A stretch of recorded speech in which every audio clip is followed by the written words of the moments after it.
Hello, thank you for being with us. We're here with the New Life Educational Series with Dr. Laitman. Hello, Dr. Laitman. Hello, Nitzam Azuz. Today, you're welcome to join us on a journey. We're going back to the Garden of Eden. This series is called New Life, and that means the good life. Each of us, we have this image of the Garden of Eden. We have aspirations to reach a certain state, but we don't manage to reach them. Today, we want to learn the story of creation, to understand how here and now I can transform my life to being good, no less than that. That I'll get up in the morning with a great light in my eyes. My kids, the people around me, we want to live in the Garden of Eden. No less and no more. Be with us. We hope we'll learn how to do it. To take it from a dream to reality. Nitza, get us into the story of the Garden of Eden. When we look at the process of creation of the world, we see that there was some process. It started on the first day, let there be light. God differentiated between light and darkness. The next day, between heaven and the water. The third day, he created land and plants. The next day, the moon, the stars. And then he created the birds and the fish. On the sixth day, the rest of the animals and man. Today, we want to look at this story that we've been learning, and we learn actually in the whole world the story of creation. It's every person who learns it, even in school or whether it's in some other manner, we relate to this story as a story, but today we want to relate to it actually from another place. From a place of our interconnected life, that we're all connected and dependent on one another. We want to understand this story only for one simple reason. We want to live well. We want to go back to the Garden of Eden. We understand that we got thrown out of there. We did something wrong. We didn't understand the rules. Until today, we still don't really understand the laws. And we want to look at this story through those eyes. So maybe the first question, what can we learn from the story of creation through the special approach that you're teaching us? The story of creation is a true story, but we need to understand that it's presented to us as a story. But in itself, it's a correct story. That in 6 phases, nature developed. Nature developed in 6 stages, and in that same process, like it says in the story, and in this process, all of nature developed in a manner that it entirely developed through a single upper force that's inside nature, the desire to bestow, to give, a positive desire. Whose desire? The desire, nature's desire. Yes, nature. Plus and minus exist in nature, so one force takes out and places against it the other force. And then there's development. All of creation started from there being 2 forces, plus and minus, you can call it. North and south, light and darkness, the earth and the skies. It's written because it comes from particles elementary particles until it reaches molecules that also have, and then plus and minus, and everything's living and exists because it's one against the other, and also a connection between them. And above those molecules comes the force of life that connects plus and minus toward the purpose of development. And then for the sake of this development, plus and minus connect to more and more complex forms until they developed to various materials, gas, fluids, plasma, and the degrees of life, static,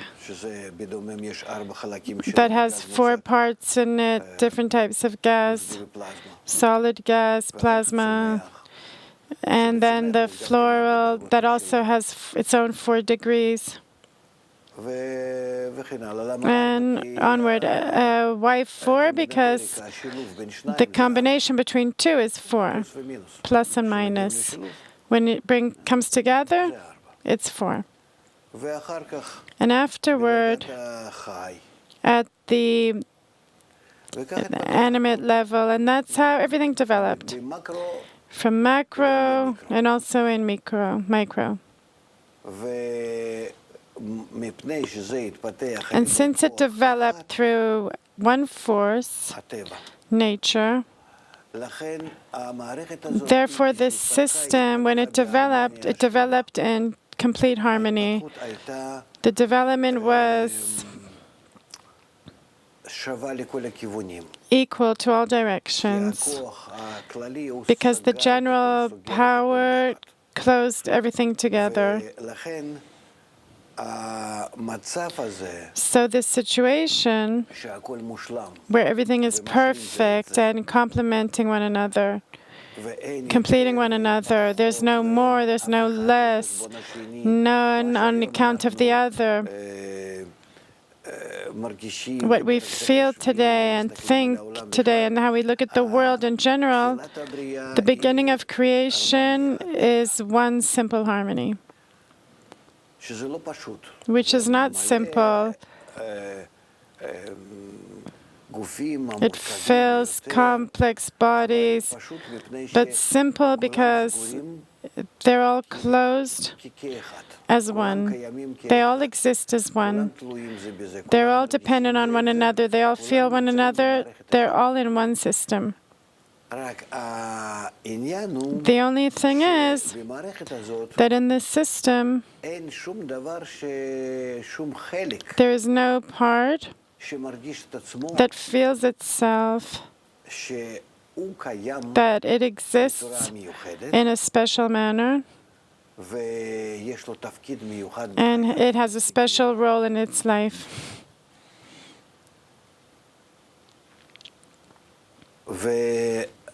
And even though this situation can be called paradise or the Garden of Eden, it's not a perfect state. Because what's missing in nature to develop through this gradual development of the parts that are in perfection through a mutual connection, that all this will exist out of choice, out of a feeling of self-existence. Nature is entirely developing, and it wants to reach an independent and whole being. Perfection was there, completeness. That's perfection. Independence didn't exist at all. in any level of life, at any level, inanimate, vegetative, animate, and the human that was created last. What man was missing was disconnection from this system that he exists in order for him to verify, to feel, to research and decide that he is the opposite of the entire system, and this system will be as an example to him, will be as a home to him that he lives in,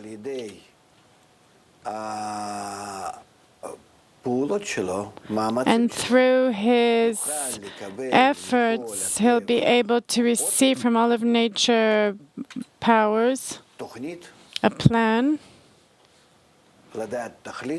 to know the goal and reach it. And all this by himself.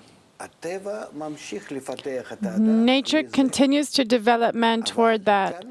But here we see a dual attitude toward this creation called man. That the powers of nature are developing him in order to awaken in him a feeling of independence, choice, decision, implementation from himself. In other words, the process is continuing. It's never ending in creating a person in the Garden of Eden.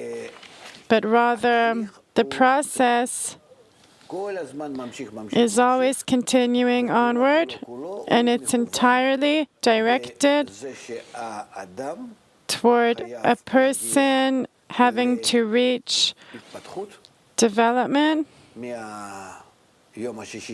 from the sixth day that he was created. Let's call this degree, let's call this state the sixth day, as it is written. He needs to reach a state in which he truly is responsible, he's in charge, he understands and feels, and he's carrying out this entire Garden of Eden in which he was created.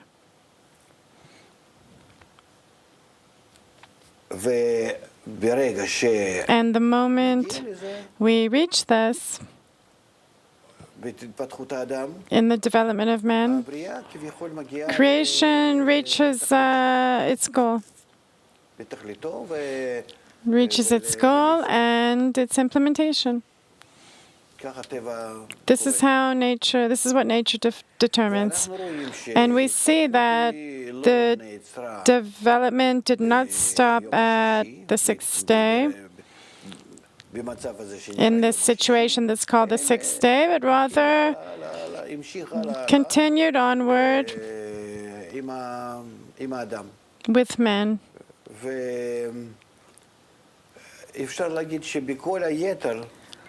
And you can say that all the other forms, of course there was development. We see according to history, there were dinosaurs, all kinds of creatures at all levels, inanimate, vegetative, animate. Just at the still level, it's very gradual, very long periods. It's the next degree is shorter periods, but still hundreds of millions of years. At the animal level, it's a more intensive period in development. And at the human level, he's behind everyone. And the human,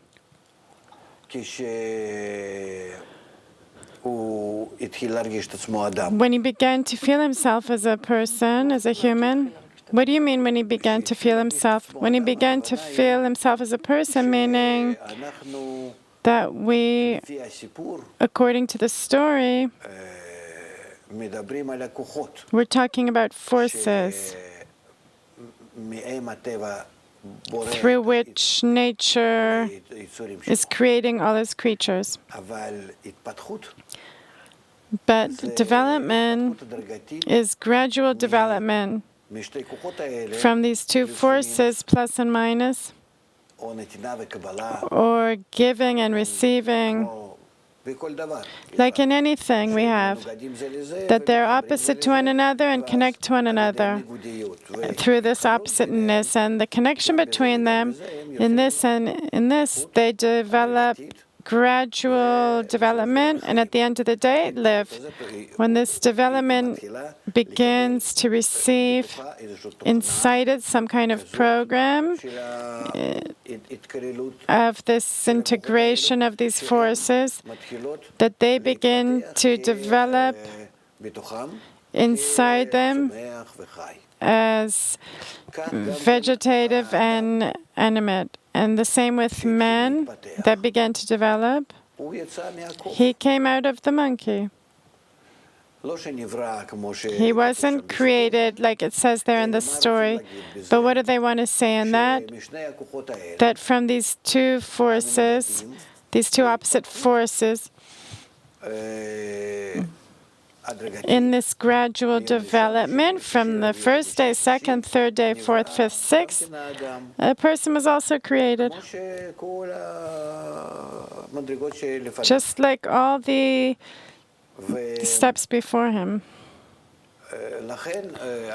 And therefore we have to look at ourselves that actually we are monkeys. There may have been many types of monkeys, and from a certain type of monkey, it began. This creature developed onward, this monkey, and what happened in him?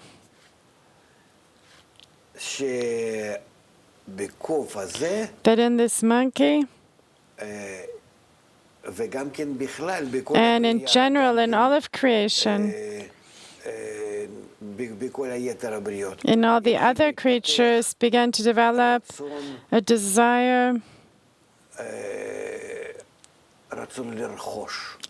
to acquire, a desire to swallow, to gobble up. I have to be the owner, the landlord. I have to be more than everyone.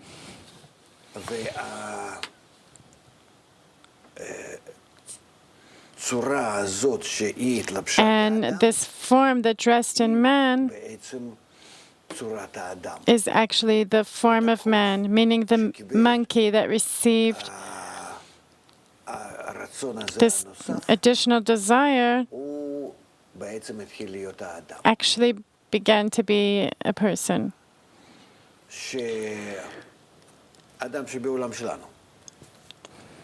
A person in our world that has an additional desire and a negative desire and an unbalanced desire, an egoistic desire,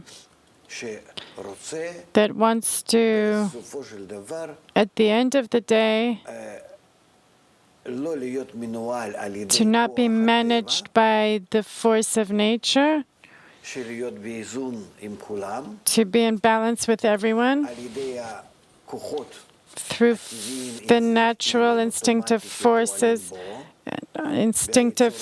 operating in this creature, but rather this creature has an additional force that's pushing him to independent development. That through this force he's beginning to develop, he's beginning to want to build himself a special home, and each time more and more sophisticated, that animals don't have. He wants to control others, and not just his flock, a few women and children, but rather he wants to control more and more monkeys.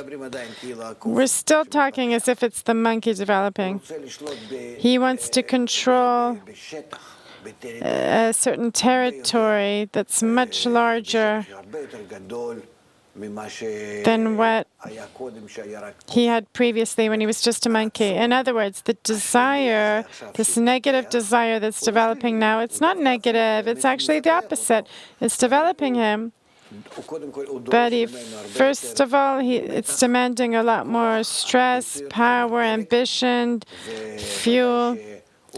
And of course, he's not just lying back on some leaf and eating his banana. But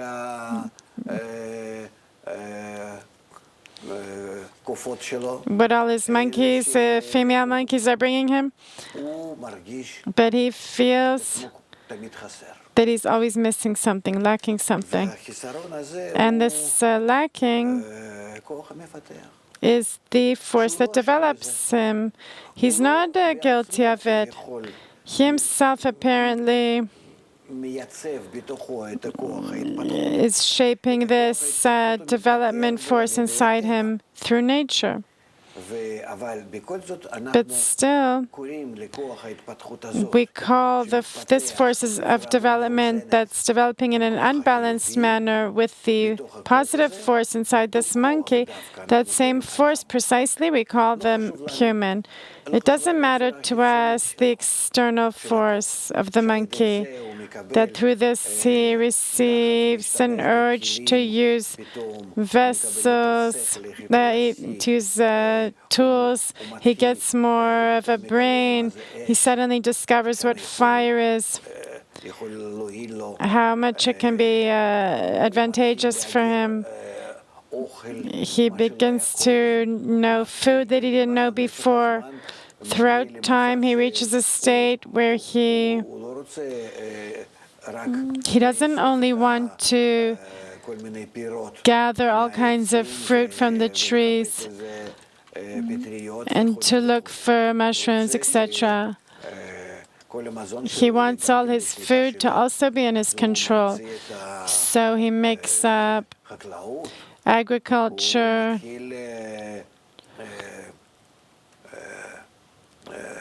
He begins to control animals.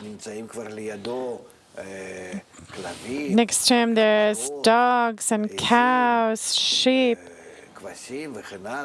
goats, etc. He begins to supply to himself a great security, to not be dependent on all the other forces in nature.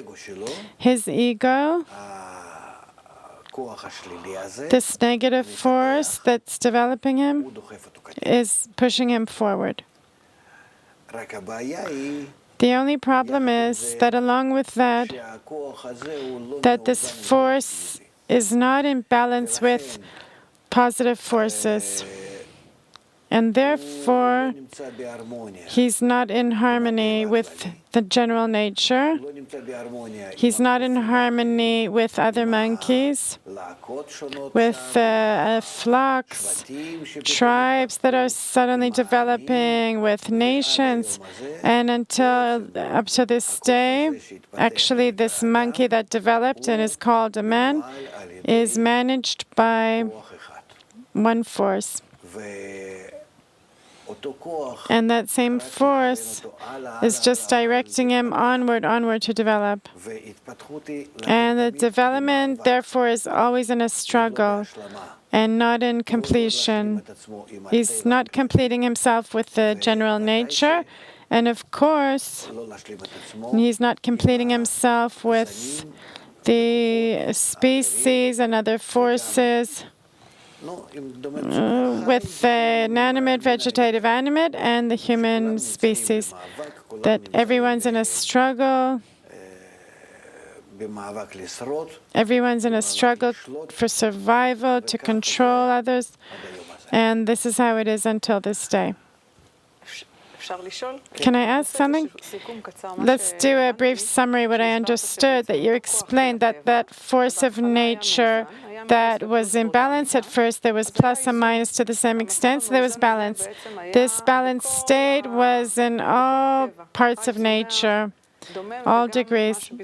And also what they had at the time, the monkey, the prehistoric man. And then at a certain point, this force added minus to that monkey, and that gap, you called it the force of the ego, the force developing us, that advances us. That's where the transition from monkey to man. And from here, this negative force is continuing to complete itself. That's the principle. Let's go back to the story. This force, it's not looking for completion.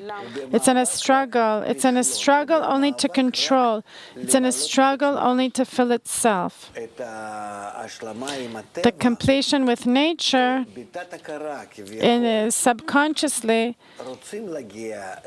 they want to reach that Garden of Eden,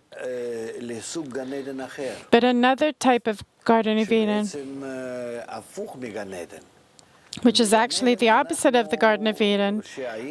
In the Garden of Eden that we were in, until the person in us developed, because the moment that he got this negative desire, he stopped feeling himself in balance. And then he was sent out of the Garden of Eden. This force that began to see the world, it saw the world, that the world is at its disposal in order to use it, in order to take advantage of it, only in the form of control, not completion. In other words, I'm going and I'm eating, drinking, receiving, sucking, filling myself with everything that's in front of me in order to calm this negative force inside me. But I'm not capable of doing this. I can't calm it down. He's always developing. Therefore, it's called creation.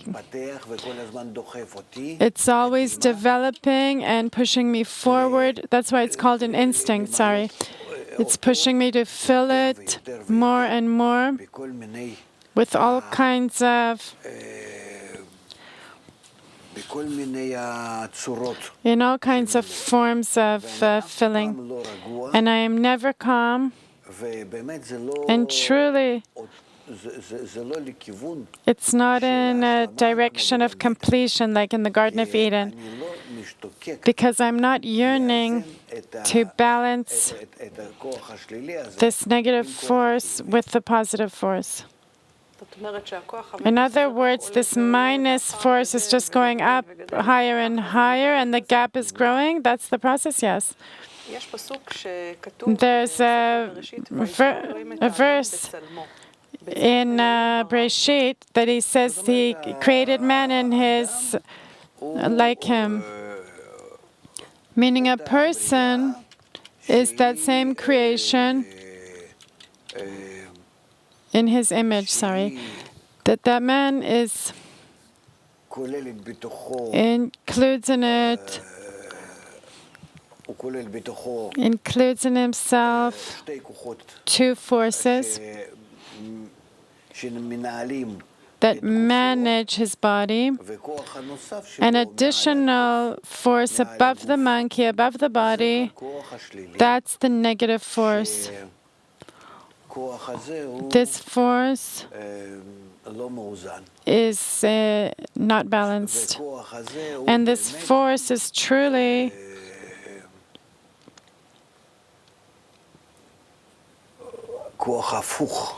the opposite force from nature. Nature is entirely a positive force. The power of bestowal, of giving, of loving. And he created everything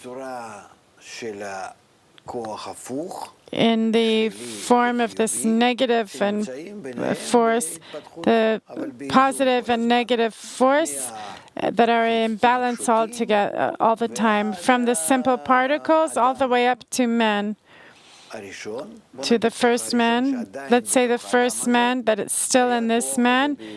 These two forces, plus and minus, were in balance, and then minus part began to develop onward more and more. The force to acquire, to fill, to control, lust, jealousy, control over others, all the forms of this negative force, in order to give man, at the end of his negative development, an understanding that he must complete himself, not by filling this negative force all the time, but rather that it has to be completed with a positive force, with the force of nature truly, with the force of divinity.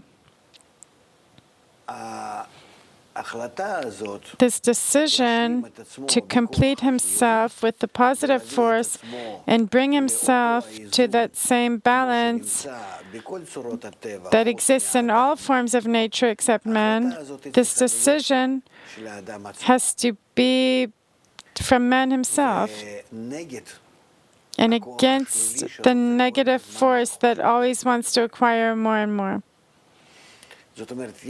In other words, a person has, in addition to the negative force, systems of thought, feeling that developed in an opposite manner to nature, balanced nature.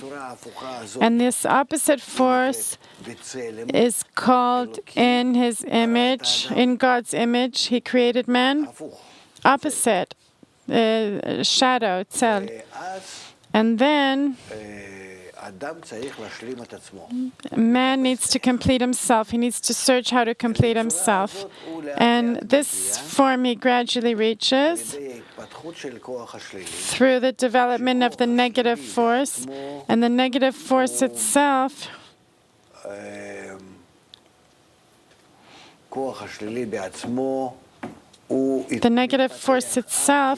develops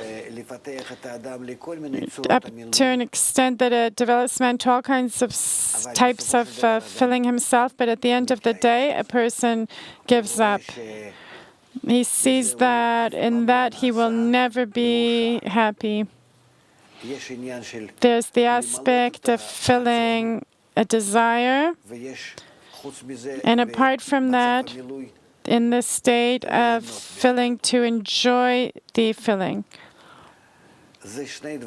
These are two things that are connected to one another and dependent on one another, but do not necessarily complete one another. I can get everything I want, but still not be. I still won't feel the filling. I won't feel joy. I won't feel alive, because in the development of the force of reception inside me, this bad force that's always pushing me more and more, I see that I'm suffering each time more to attain a filling from the filling itself, that I'm receiving, that I receive some type of pleasure. Apart from that, I begin to be dependent on others, and this is a very big problem. That I'm not living in nature and using nature how I feel like. I'm among like today, I'm among 7 billion developed monkeys, and then I'm dependent on them. And no one wants to just be good to others, to complete others. We don't belong to one flock. No one feels that they need to compromise, to connect, but rather we make all kinds of connections between us to all kinds of flocks, groups, nations, countries. But all the agreements that we make, it's all temporary and only for the sake of profiting in some manner, slightly more than the previous form. And then it turns out that I will never be complete. And each time I'm yearning more and more for perfection, but I can't attain it because I'm building my future along with others. And each one of us is an egoist. And it turns out that we're trying in our society, in human society, to build ourselves in a connected manner, but we have opposite interests, because actually I don't really want to be connected or dependent on others. I don't want to even be with them in some type of single system. I want to control. They live, they die, they exist or not, and in what form, in accordance with, to the extent that I feel a need for them. And this is according to the desired. But what's actually happening, I can't behave like this, and therefore I'm building these artificial systems of connections with them that are always confusing me and are only bringing me a feeling of trouble and limitations. And it turns out that in this manner, in order to even exist, I need to invest a lot of forces in the system of connection between us. That even just like that, with that same monkey that there was once upon a time, or a person from previous prehistoric times that lived on his land with his family, with his primitive agriculture and a few cows, goats, etc. He was somehow happy in life. His desire wasn't so developed. His ego wasn't so developed. He was dependent on others. Others were dependent on him. Somehow, if they needed a tailor or a welder, it didn't limit him in any way. They would complete one another. I give you this, you give me that. Go make money from one another.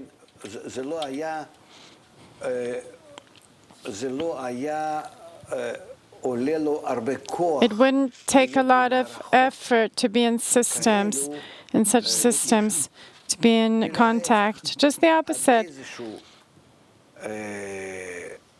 Until a certain point in history, we were relatively in completion, in mutual completion with one another.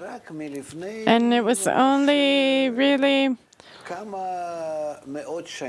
a few hundred years ago that we began to connect in such systems,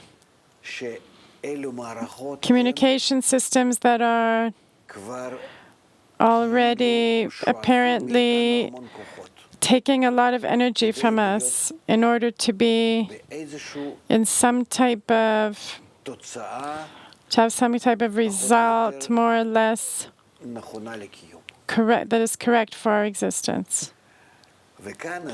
And here a person begins to feel how much he's getting into a situation, into a dead end.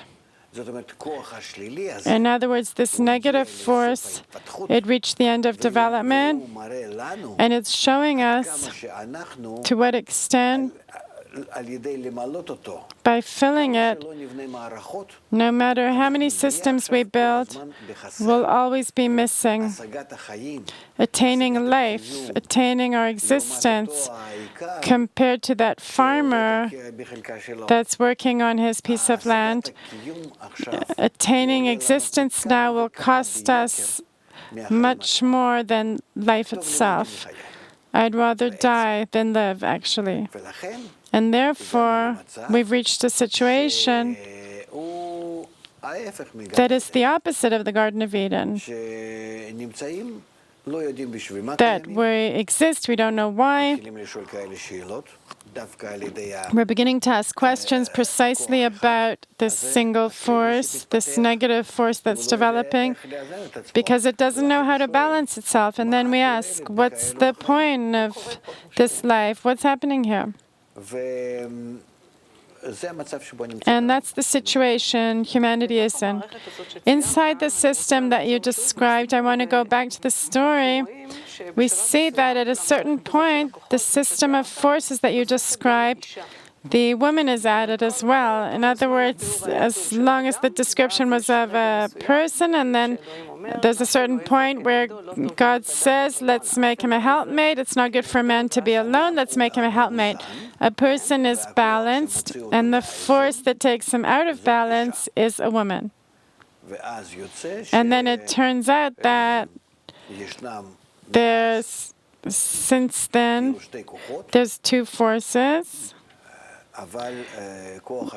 But the negative force is controlling. The negative force is controlling. Why does the woman get him out of balance? Because she symbolizes the force of reception, the minus force, that negative force. The ego force, the negative force, that's the women. Yes, a desire to enjoy beyond what balance allows me. This is called the evil inclination because it causes lack of balance in our life. In other words, organize this for me. I'm a woman, he's a man, but you're talking about one person. I'm not talking about a woman and a man physiologically. I'm talking about forces. So you mean in each of us, doesn't matter if we're a woman or a man, there's the minus force and the plus force. In this system, there's a real star that comes in between the man and woman, and that's the snake. What's the role of the snake? What kind of force is this? What does he do? Why is he cheating them? He's doing something there. It's the minus and plus forces in a man, and it was balanced. And a person felt that they were in the Garden of Eden. That's called balanced forces. And when the negative force was revealed, this additional force that's called a snake, this negative force is very sneaky, very sophisticated, knows how to take advantage, to profit, to succeed, knows how to win. So this force was added to this balanced system and caused the negative force to be greater. And what's special about it is not that it is greater, that he's developing. And in his development, he's bringing us throughout history to an insufferable stage. And that's the snake's role. Therefore, it's called a helpmate. The women or the snake, it's one and the same. The women, after the negative force was revealed, then it connected to the part that's called a woman. Wait, I'm a bit confused. From the beginning, there's a threesome. There's a man, a woman, and a snake. I'm talking about the system of two forces, not bodies. These two forces are called together when they're balanced a man. What's the difference between a man and a monkey? In a man, immediately, from the moment we differentiate him from the monkey, we see he has potential to develop. Through increasing the negative force by receiving this lack of balance. Imagine if there were all kinds of monkeys throughout the planet, and suddenly in a single monkey, there are a group of monkeys, they began to develop a negative force that everyone wanted to acquire, to conquer, to do more than the balance would allow them previously. It's as if they got out of balance. There was some breakthrough from the general law of nature, where everything has to be in balance. This breakout is done by the snake. Yes, it's the snake. So a person is a system that has forces, positive and negative forces completing each other and in harmony inside. And there's the male force and the female force. Then the system is in balance until the snake comes. He does some special mutation.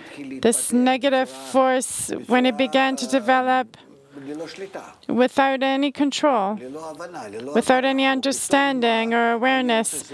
Suddenly, I want this, I want this. I go nuts. That's called the snake attracting the woman? Yes. The negative force is the female force. The snake is added to the negative force, to the force of reception. The force of reception starts to grow in an relative way to the force of bestowal. Well, the snake is promising what? He's promising to enjoy life more. How? If I want more, if I receive what I want to receive, then I'll enjoy life more. That's what the snake is saying. In our store, he's enticing the woman to eat from the tree of wisdom. That's first and foremost. That I begin to understand and feel more. I began to see from one end of the world to the other, like a man compared to a monkey. I go develop my life. I want a castle instead of some place on a tree. I want to have warehouses instead of some banana. Instead of finding some mango or some other fruit. I want to have many beautiful female monkeys around me and not this crappy single one. I want more and more and more. Food, sex, family. Then the development comes to money, control, intelligence. This is development up till this day. There's no end to it.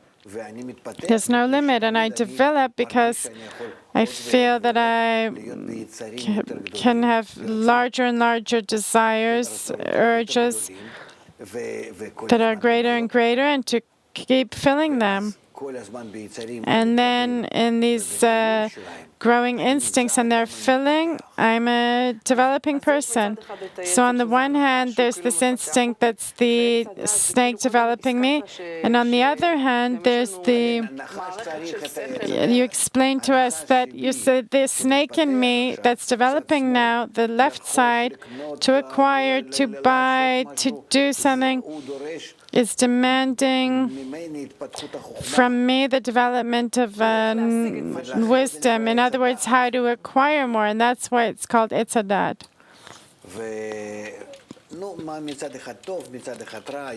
On the one hand, there's good. It's called the tree of knowledge. On the one hand, there's good. On the one hand, there's bad. There's behavior where I'm always in a struggle. I don't want to say anything to not get messed up. Then I'll have to speak for a few more hours, and then it'll be... And then I'll end up losing out.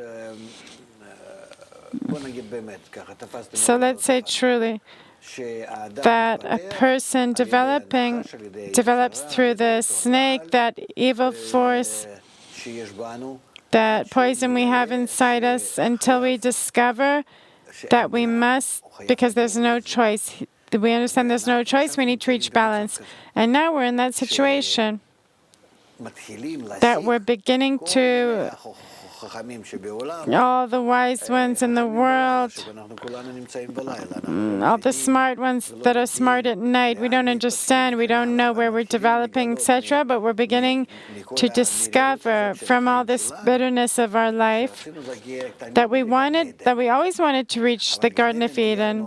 But the Garden of Eden, we describe to ourselves as eternal filling, that a person lives for many years, that a person is always filling himself, a person enjoys each and everything in life, his work, he even enjoys, and vacation, freedom. He is not dependent on others, he's free. We see that it's not attainable because we're more and more connected to one another.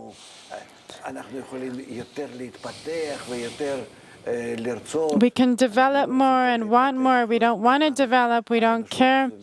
Humanity is so desperate. There's substance abuse, etc., etc. So we can develop a nice family and see kids and grandchildren, but we don't even have a desire for those things. I don't want kids, grandchildren, or anything. To make a long story short, development suddenly began, how can we put it? Suddenly began to descend, and the evil inclination in this negative force, this force that's pushing us forward, and this evil recognition of evil begins to be more common among more and more people, and we reach a situation where we have to do an accounting of ourselves. So what do? That's the place that we're at right now. If we look at the perspective of creation on all of reality, we're missing this positive force to balance out this great negative force that has developed to very big, and then we will truly, theoretically, reach the Garden of Eden, to a new, beautiful standard where we'll truly be able to feel ourselves happy, beautiful, good. The question is, how can we acquire this positive force that balances us? And here we truly discover, by beginning to feel ourselves connected between us, in the integral world, in the global world, connected, that we can truly, through the connection between us, discover the positive force. If we begin to connect despite the feeling of rejection, and it's not even really rejection because we've given up. We don't want to use it. We see to what extent it's destroying us. It's not allowing us to enjoy, that it's really the snake. The snake is always enticing, and then afterward bites and kills us. So we're starting to get more brains. We see creation. We especially see from the blows of nature, ecology, from interdependence, or interdependence in the general nature, the 4 degrees, that if we don't reach balance, we will cease to exist. And here we need to do an accounting. And apparently, in the plan of nature, this is how it was planned from the beginning, that we need to reach the awareness of our evil and to be imbalanced. And then from this recognition, we need to reach the correct decision to reach balance, but by our own. And to complete this snake, this shadow, to complete it in a good way, with a positive force that we get from the connection between us. If we now will begin to reach connection, you can call it socialism or communism or all kinds of names. The global kibbutz, it doesn't matter what, including Kfar Kirsan. Yes, but I'm saying you can call it all kinds of things. But we need to look and find this new form in which we're not just creating a society, but the main thing is, and this is what they didn't look for and didn't find, the force, the positive force that will balance the negative force. Where is this positive force? In the connection between us, truly in the center of the connection. Let's say we're all in a circle. We want to be rounder. We want to be connected. We want to be like good kids in a circle. We want to find in the center of our circle that same positive force. We're prepared to give up something to sit in the circle, to feel that we are round, because this is what nature is pushing us all toward, in an integral connection. And then through the correct correction between us, we need to find the positive force, and we'll find it. We'll find it. It's there. It just depends how much we will dedicate our mind and heart to these processes. And we need to develop a system and know how to pick it up to the same level as the negative force. And then we return to the Garden of Eden. I want one last question, if you can summarize the things you taught us today.